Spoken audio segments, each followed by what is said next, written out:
मंत्र का जाप करना और नारायण में ही रम जाना। किसी भी देव के ऊपर जब हम अपना विश्वास जमा देते हैं तो हमें क्षणिक लाभ तो मिलता है, भोग दंड भी जो मिला है वो भोग को हम ही भोगेंगे, जीव ही भोगता है तो भोग भी भोगना पड़ता है। लेकिन गति अगर उसकी सोचे कि हमारी अच्छी गति मिले लास्ट में, तो गति के लिए हमें नारायण का ही शरण लेना पड़ता है। और नारायण का शरण लेने पर तभी मुक्ति मिलती है जब गुरु के द्वारा वो शस्त्र ज्ञान प्राप्त कर लेता है। जब गुरु के द्वारा मंत्र उसे मिल जाता है तभी वो मुक्ति के मार्ग तक पहुंचने का अधिकारी बनता है। और जब उस मंत्र का जाप करता है तो मुक्त हो जाता है। प्रवचन में, कथाओं में, लीलाओं में, चरित्रों में सभी देवी देवताओं का नाम रहता है। कोटि कोटि नाम देवताओं का है, देवियों का है। किसकी हम पूजा करें, ज्ञान तो सभी नामों का है, लेकिन शास्त्र सम्मत से ये लिखा गया है और माननीय है। अगर गुरु के मुखारबिंद से जो शब्द मिलेगा तो ही हमें मोक्ष प्राप्त करेगा। तो गुरु का आदेश, गुरु के द्वारा मंत्र लेना ये सबसे बड़ा लाभदायक है। सुनी सुनाई बातों को लेकर के भ्रमित नहीं होना चाहिए। हम नारायण का जाप करें कि हरि का जाप करें कि राम का जाप करें कि कृष्ण का जाप करें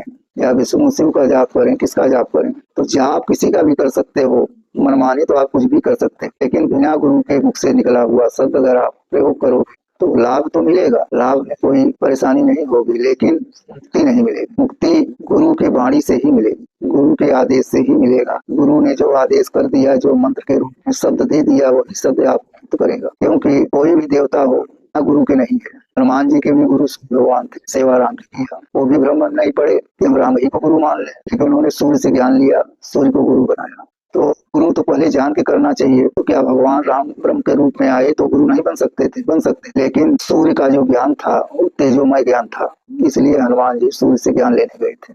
भगवान राम भी स्वामित्र से ज्ञान लिए, वशिष्ठ से ज्ञान लिए, दोनों ऋषियों का संपर्क किया था।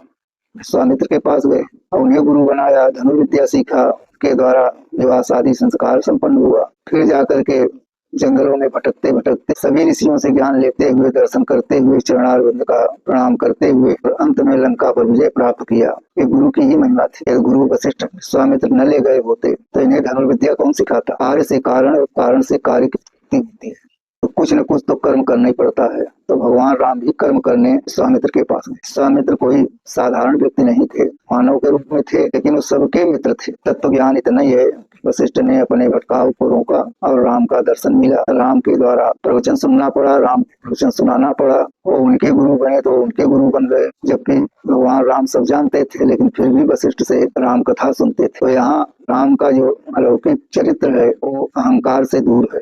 अगर वो जीव मात्र होते तो सोचते कि हमें तो रामचरितमानस, रामचरित सब मालूम है, हम क्यों सुने।